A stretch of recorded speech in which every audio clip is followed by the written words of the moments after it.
Well, good morning, everyone.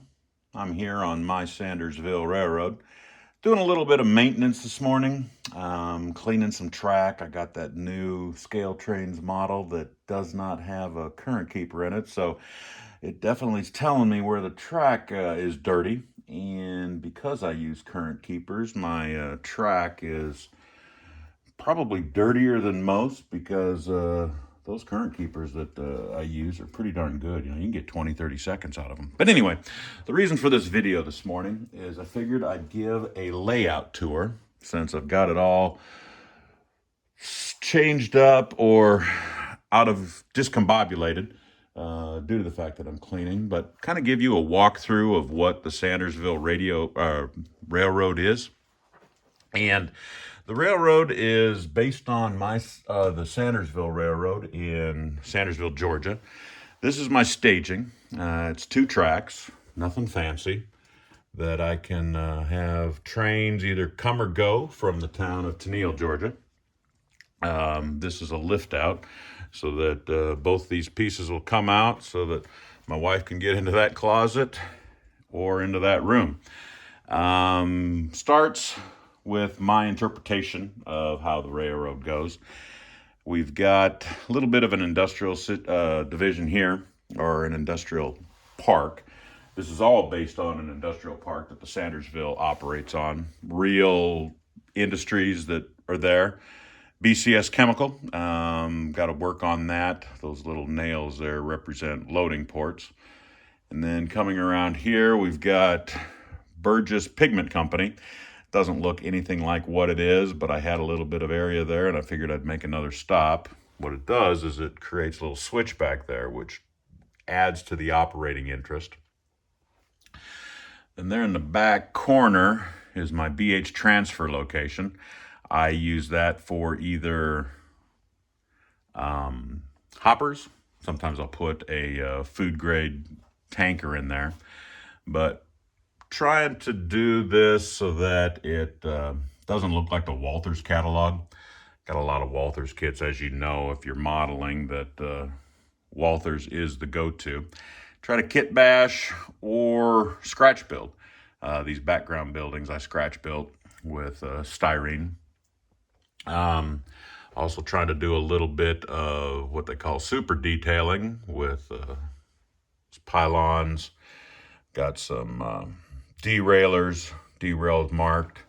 Also a working gate. Non-working lights that I've tried to scratch build. They probably don't look the best, but I'm pleased with the way that they add some realism. One thing I will recommend as you're building your layout, that you don't have the same problems I do. These power poles and lines, they, in my opinion, look cool. They give a nice, realistic touch. But be careful where you put them. They are a pain when you're starting to clean track, which is what my whole objective was today. I've already broke some lines. But anyway, that's where it is. The trees, they're just cheap kits that I got out of Amazon. And that took a pair of scissors, cut them up, and then spray painted them so that they didn't look like they came off of a Christmas card. This area right here, moving into it, is Tybee Street, which is where the Sandersville Railroad actually has street running. It's also where my granddaughters play. So it's not scenic right there, but they're their little houses that they play with. Gives it a little bit of a representation. And then you've got Hines Street, which that's a picture of what Hines Street would look like where Tybee Street crosses Hines there in the background. So I'm working on the backgrounds. They're not the greatest. I've got some pictures of the actual vicinity that I'm trying to put back there. Give it a little bit more depth. Then as you come across here, kind of a little bit of a rural scene since a lot of the area around Sandersville is rural. I got the Sandersville Tower, or water tower, that is pretty prominent down there. Again, the same trees. Little substation. Got our passing runaround track right here. And then this is the Southern Chip facility. Um,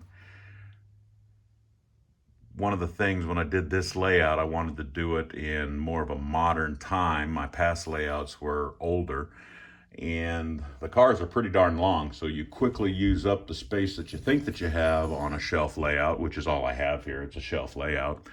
Um, Again, backdrops are pictures that I've cut out. Uh, and again, coming back to that Sandersville look, if I think of it, I'll put a picture of what Southern Chip looked like when I just put the Walther's kit together. It didn't really fit into what it looked like down there or a modern time, so kind of added and subtracted and did a little bit of kit bashing to make it look like that. Still not even close of a representation of what Southern Chip operates like, but it works for me. And then finishing my thought on the length of cars, this is kind of a test running some of these older cars, which are, I can get more on a train. They look neat until you really start contemplating, and this might be overthinking, but you start looking at what does it do today, and they just don't look right. Coming across here, got a little bit of a scene break here in regards to some trees, which brings us to the end of the passing track slash runaround. Excuse me. And then that puts us into Fowler Flemister concrete. I reference it as FFC. It's not much. It's not as big of a mouthful, but that is still in progress. Again, trying to make it not look like it came out of the Walther's catalog. Doing a little bit of scratch building, that kind of thing. Entirely fictional industry, I should say. I said that everything was real, but entirely fictitious is this. I'm referencing it as the team track here. I probably could call it BH Transfer since they do have two facilities, but that's really what that is it gives me the opportunity to run boxcars. Otherwise, if you know anything about the Sandersville Railroad, it's pretty much hopper cars to haul chips, covered hoppers to haul kaolin, and then tanker cars to haul kaolin. That's about all I've ever seen them haul. There in the background is our Trojan battery plant. Just wanted to have something to fill up that space that wasn't rail served. I think it turned out pretty darn good. And then coming around here, there in the background, we got Duraline. They're a plastic producer. So we've got a little spur there that we serve them. That'll hold up to 3 cars. And then we have the island that I built out that represents the Cayman Kaolin facility. This was really the whole reason the Sandersville Railroad exists, is to support the kaolin industry. And I think it turned out pretty good. I'm able to spot 4 kaolin cars. Then there in the back on that second track, the middle track, is where I put in chemical cars for the whole process. And then I can fit up to 3 small hoppers here. I have to go with the smaller hoppers because I just don't have the space to have the hoppers that they use down there. I think they're the 4750s or whatever. And then these 2 big tanks, I got those out of a little flea market type place. I don't even know what scale they are, but I thought they'd look pretty cool. Got to figure out how to make them look a little more realistic. But then coming over here where the layout ends is just a little road. That's Beck Boulevard, which all of these roads are really down there. And then a little bit more shot of Duraline from this angle. But that's the overall layout. It's, I believe, 24 foot long and about 4 foot wide at the ends. And then I have this 4 foot island here that pops out. Now, in the future, maybe I'll get it done this year. I don't know, but I have a switch that I put in right here when I built it, and I'm thinking about putting out another island that will come here.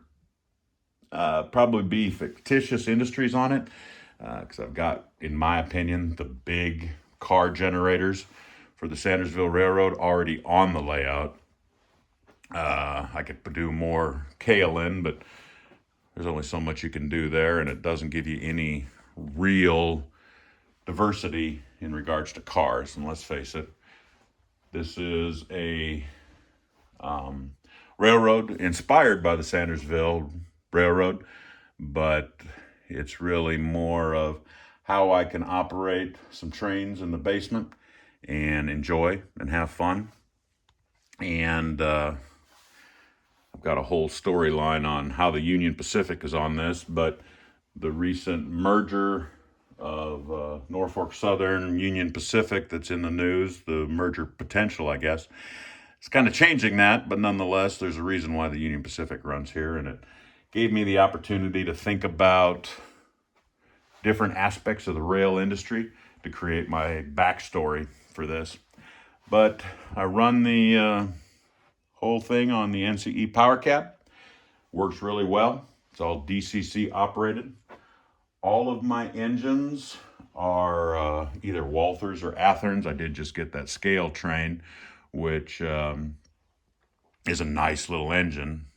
But everything I have has the Soundtracks products decoders in them. They're all sound, except for the new scale train. That is ESU, I think is what they call them. I'm not very familiar with that, but doesn't operate near as what I would call simplistic and easy as the Soundtrack does. But I hope you enjoyed this. I'm kind of rambling at this point. I appreciate you taking the time to have this little tour. And I'll leave it with that. You have a great rest of your day. Thanks for watching, especially if you made it this long. Like and subscribe as I try to get some more content out there for everybody. And hope you enjoy this layout as much as I do. Have a great rest of your day.